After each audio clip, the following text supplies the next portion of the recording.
مفتی صاحب، پاکستان میں کچھ فرقہ ابھر آیا ہے جو علماء کے نام پر ہے۔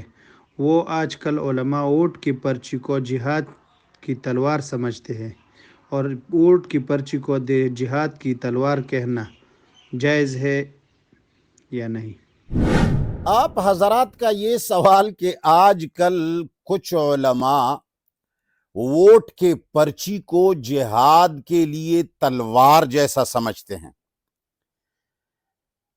تو میں نے ایک بات کہی تھی، شاید آپ لوگوں کو یاد ہو۔ میں نے کہا تھا کہ علماء اور مولوی لوگ کفر پروف ہوتے ہیں۔ ایک قسم کی گاڑی ہوتی ہے جو بلٹ پروف ہوتی ہے، ایک قسم کے واچ ہوتے ہیں گھڑیاں جو واٹر پروف ہوتی ہیں، اور مولوی لوگ جو ہیں یہ کفر پروف ہوتے ہیں۔ اب ایسی باتیں اگر کوئی عوام میں سے کوئی کرے تو لوگ اس کو واجب القتل سمجھتے ہیں، اور لوگ ان کو پتھروں سے مارتے ہیں، لوگ ان کو قتل کرنے کی دھمکیاں دیتے ہیں، کافر تو ان کو کہتے ہی ہیں۔ مگر مولوی تو مولوی ہوتا ہے، اس کو تو اجازت ہے، وہ جو کچھ کہتا ہے کہہ سکتا ہے، اس لیے کہ دین ان کا ہے، مرضی ان کی ہے، اور اپنا دین بنایا ہوا ہے کہ بھئی مولویوں کے خلاف باتیں مت کرو، تمہارا منہ ٹیڑھا ہو جائے گا۔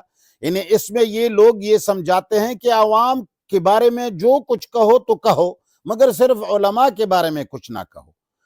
مسلمان بھائیوں، ووٹ کے پرچی کو جہاد کا تلوار سمجھنا یہ دین میں اتنی بڑی تحریف ہے، یہ مسلمانوں کے ساتھ اتنا بڑا ظلم ہے، یہ قرآن کی 10 آیات کا انکار ہے یا تحریف ہے، اور رسول اللہ صلی اللہ علیہ وسلم کے بے شمار احادیث اور سنت کا مذاق اڑانا ہے۔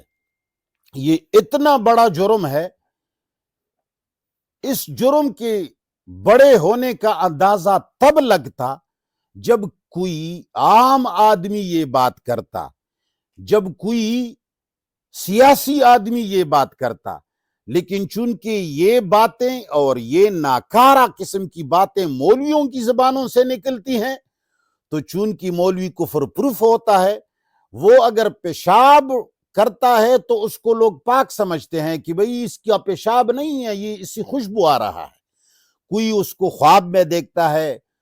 بس بہرحال میں کیا کہوں، یہ بہت انتہائی گھناؤنی بات ہے، انتہائی قرآن کے خلاف اور تحریف بات ہے، یہ انتہائی بڑا ظلم ہے، یہ قرآن اور سنت کا انکار ہے اور اس میں تحریف ہے۔